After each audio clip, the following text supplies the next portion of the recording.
Salve, salve, todas, todos e todes. Eu sou Lincoln Tavares, jornalista, mentor de diversidade, equidade e inclusão, e o tema desse vídeo de hoje será sobre gerações. Muito bem, antes de mais nada, quero te convidar para se inscrever aqui no canal, deixe o seu like, se inscreva, ative o sininho, isso você sabe gera engajamento, compartilhe, comente aqui o vídeo. A trajetória está só começando, esse vídeo tá, esse canal aqui tá cheirando tinta ainda, é o começo de uma jornada, então eu conto muito com vocês aí, meus amigos, colegas e todos que estão assistindo a esse conteúdo. Tem também o meu Instagram, mentoria.lincolntavares, que eu convido vocês para conhecerem. Muito bem, vou começar esse vídeo de hoje trazendo uma frase aqui para a gente refletir. Olha aqui, tá aqui em cima, ó. Opa, aqui em cima. Não tenho nenhuma esperança quanto ao futuro do nosso país, se a juventude de hoje tomar o poder amanhã, porque essa juventude é insuportável. Sem comedimento, simplesmente terrível. Quem será que disse essa frase? Foi meu pai? Minha mãe? Eu li no Twitter hoje de manhã? Ou foi algum post que eu vi sobre a questão das gerações? Quem será que disse essa frase? E aí, olha que interessante, gente. Essa frase, ela foi dita por um poeta chamado Hesíodo, 720 a.C. Poderia caber nos dias de hoje. E aí a primeira reflexão que eu faço com você é: percebe que a questão geracional está ligada a pessoas conviverem, interagirem, sendo elas que estão elas em momentos diferentes da sua vida. E aí tem dois pontos importantes aí: o momento que essas pessoas estão e o que está em volta delas, a sociedade, o que está acontecendo no mundo, naquele país, naquela cidade, naquela rua, naquele local. Tudo isso influencia. Mas principalmente, o meu recorte aqui para esse vídeo sobre gerações está ligado a gente refletir sobre estereótipos e sobre preconceito. Tem uma outra frase aqui que vai na mesma linha. Os jovens de hoje gostam do luxo, são mal comportados, desprezam a autoridade, não têm respeito pelos mais velhos e passam o tempo a falar em vez de trabalhar. Não se levantam quando um adulto chega, contradizem os pais, apresentam-se em sociedade com enfeites estranhos, apressam-se para ir à mesa e comem os aperitivos, cruzam as pernas e tiranizam os seus mestres. Mais uma frase que a gente pode pensar: quem será que disse? Nos parece atual. Essa é um pouco mais, parece um pouco mais rebuscada, né? Pode ser do avô, da avó. Negativo. Essa frase foi dita por Sócrates, o poeta Sócrates, há mais de 400 anos antes de Cristo. Mais uma vez, a gente pega uma pessoa que está vivendo um momento, se referindo a pessoas que estão vivendo outro momento. E nesta relação, a gente percebe aí que tem, né, um grande embate de gerações, de momentos de vida diferentes. Então, quando a gente fala de estereótipo e preconceito, eu quero refletir com vocês sobre o quanto o impacto desses estereótipos e preconceitos e não pensar sobre eles nos fazem reproduzir esse tipo de fala e esse tipo de olhar. E não é aqui simplesmente dizer, a gente tem uma questão geracional muito difícil aqui, lidar com os mais jovens, lidar com os mais velhos. Isso está posto. Mas a gente também tem uma oportunidade de olhar para como o impacto disso está muito relacionado às nossas relações, às nossas experiências. E o quanto nós nos deixamos levar pelos estereótipos e pelos preconceitos. Muito bem. Isso dito, né, essas duas frases, o futuro não é mais como era antigamente. Então, essas frases ditas há 2.200 anos antes de Cristo, né, vão chegar no futuro dos dias de hoje. Quantos futuros existiram? Quantas gerações existiram antes dessa frase ser dita?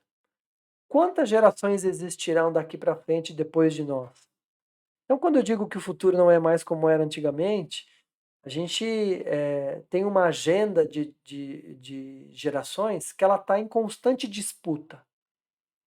O Brasil, por exemplo, em 2050, as estimativas apontam que o Brasil será um país de idosos, como é o Japão hoje.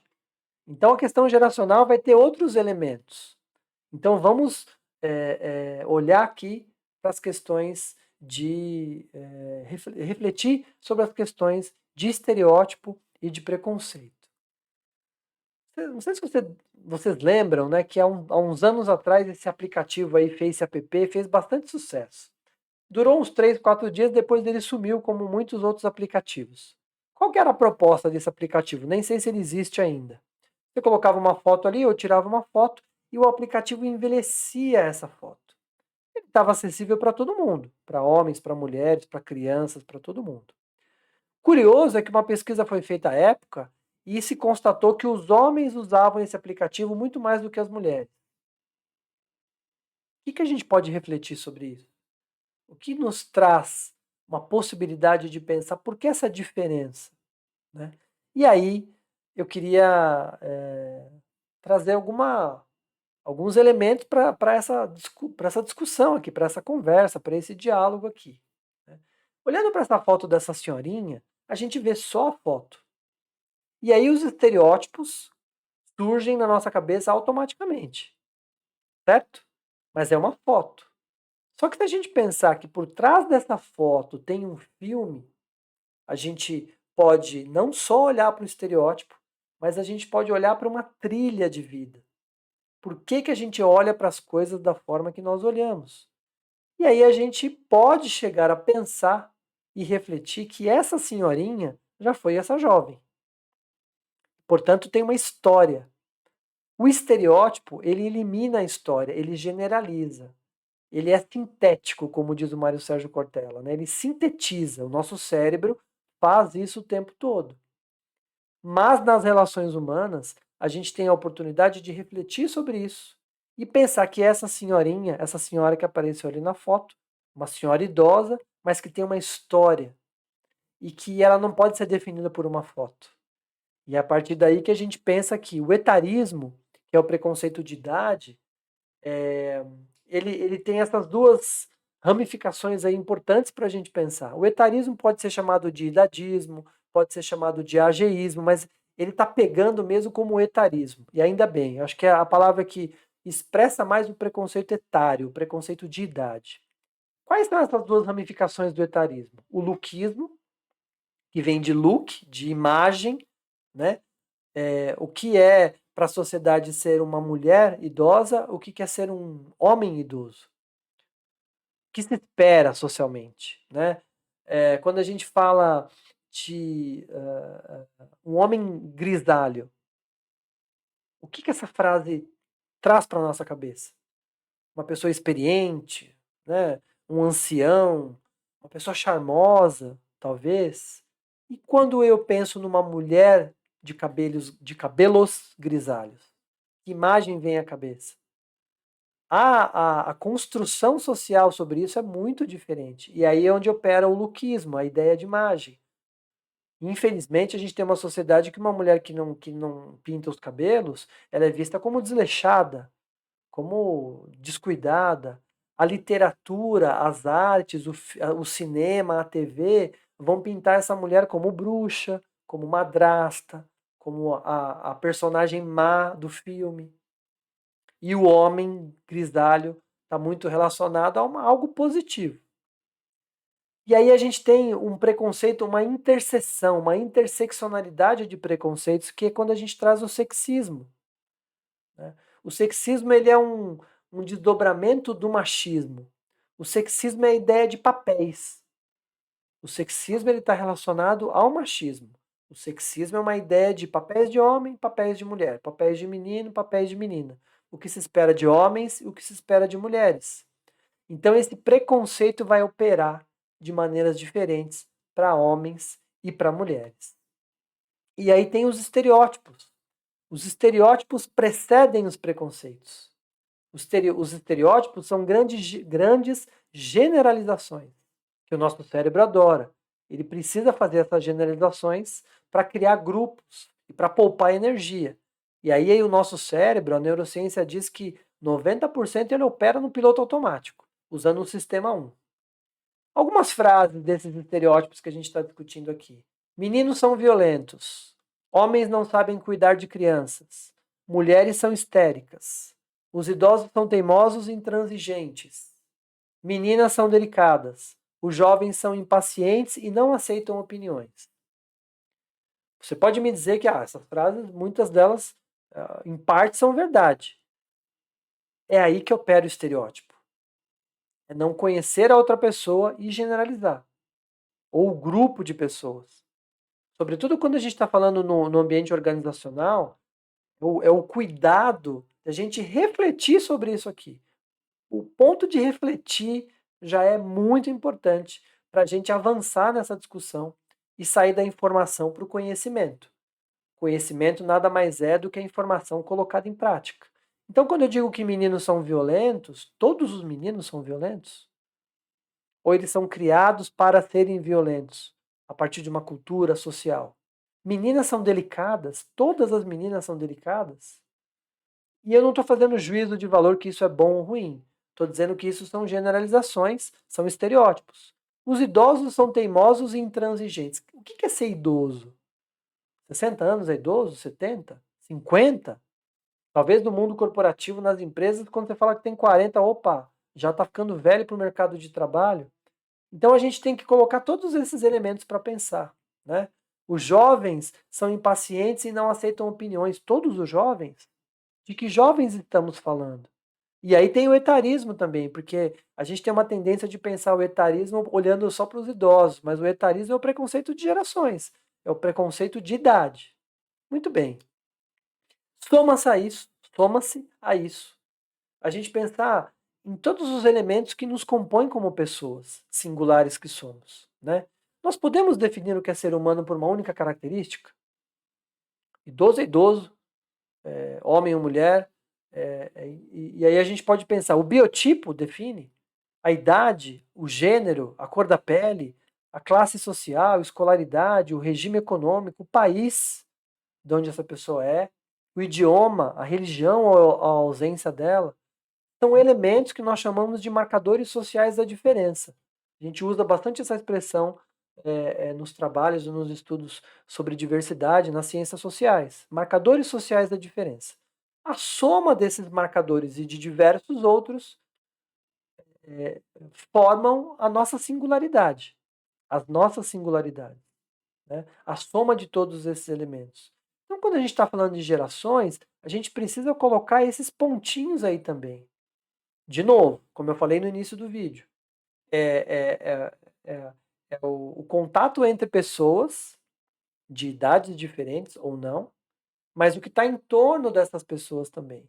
Tudo isso carregado muito de estereótipos e preconceitos.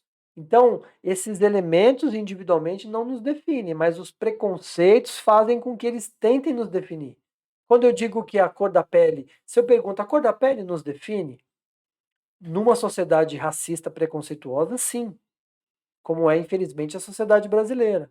Então a cor da pele define muitas vezes você ser parado na porta de um supermercado, de uma agência de carros.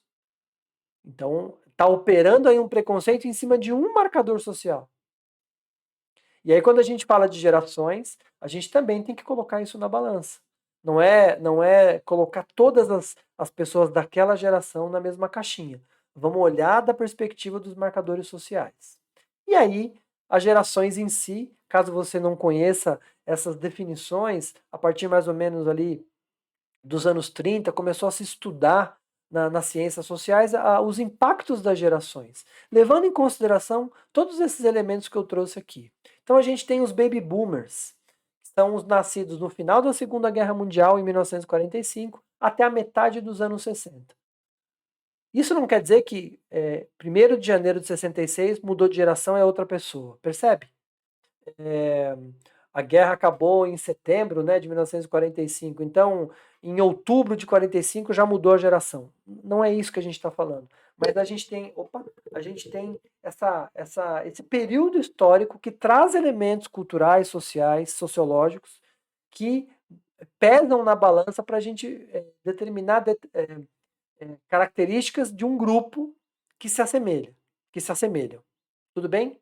Geração X, nascidos na metade dos anos 60 até final dos anos 80, início dos anos 80. Final dos anos 70, início dos anos 80. Essa é a geração X.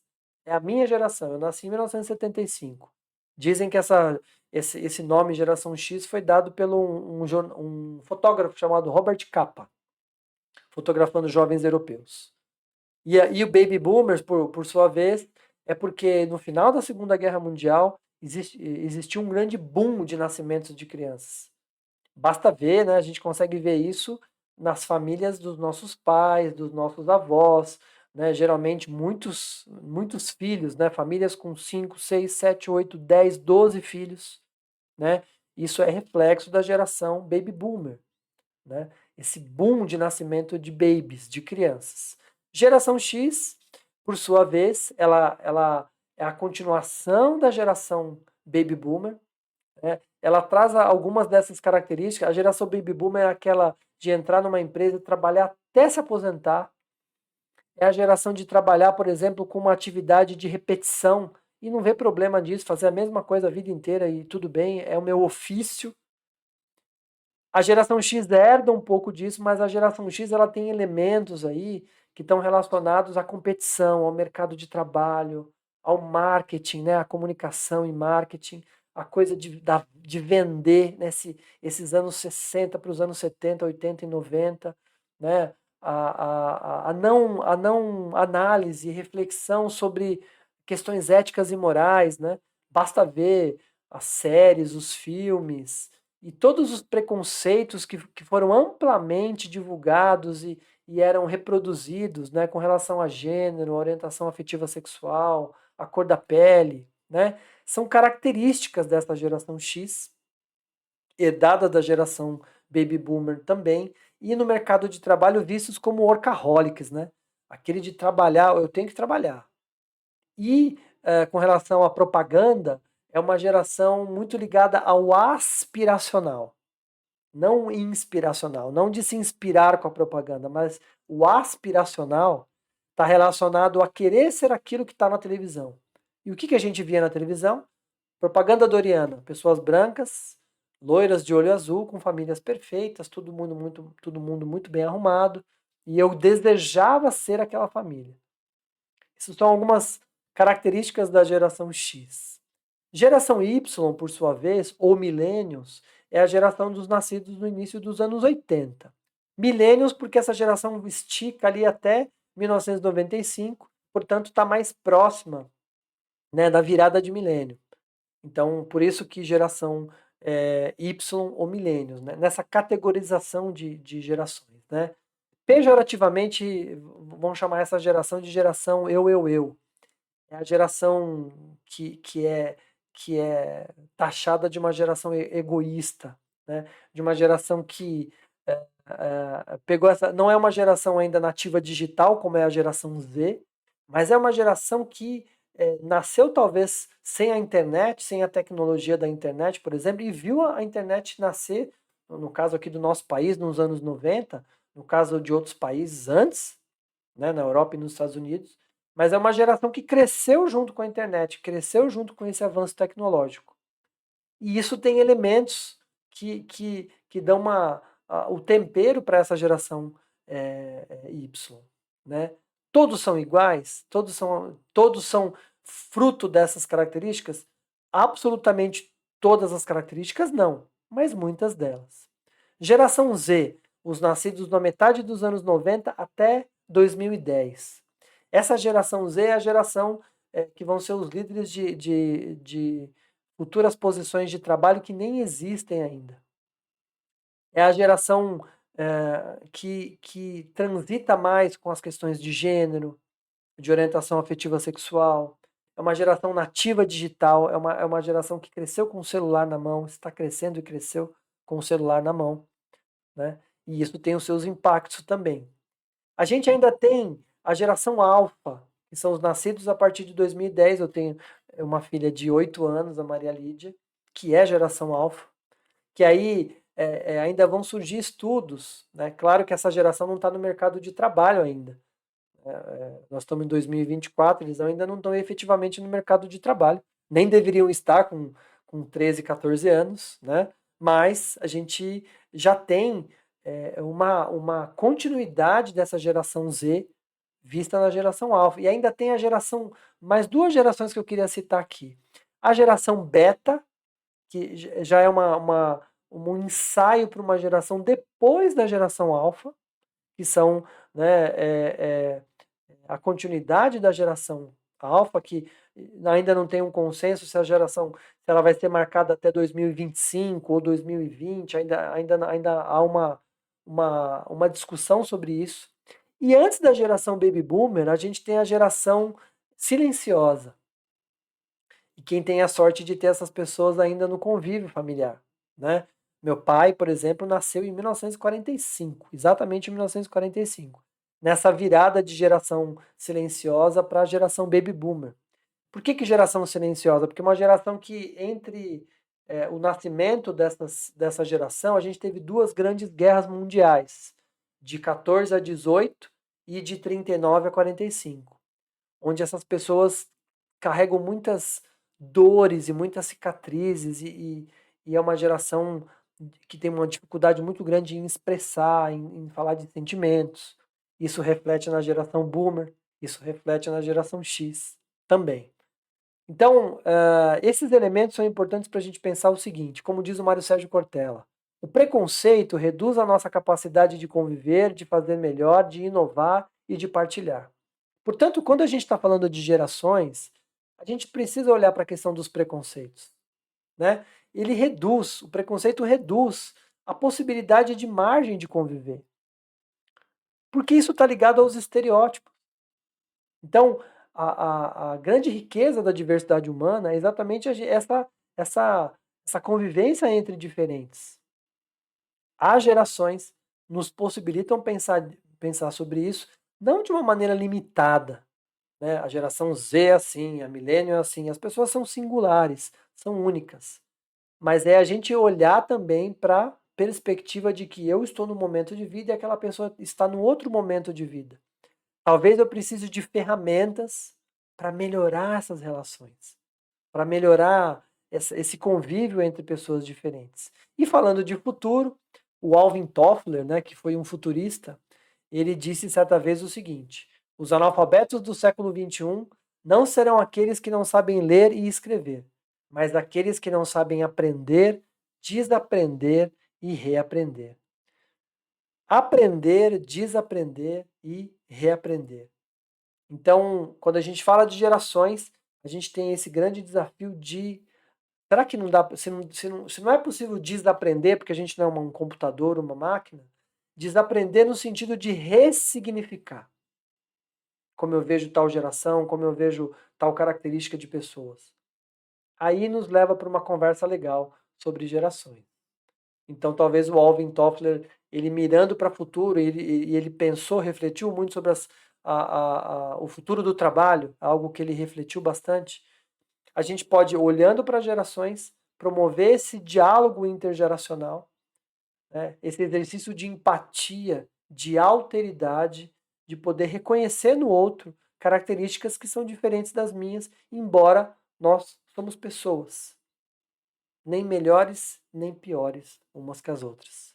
Espero que tenha contribuído para a sua jornada e a gente vai promover outras discussões aqui nesse canal para falar sobre gerações com certeza também. Um abraço e até!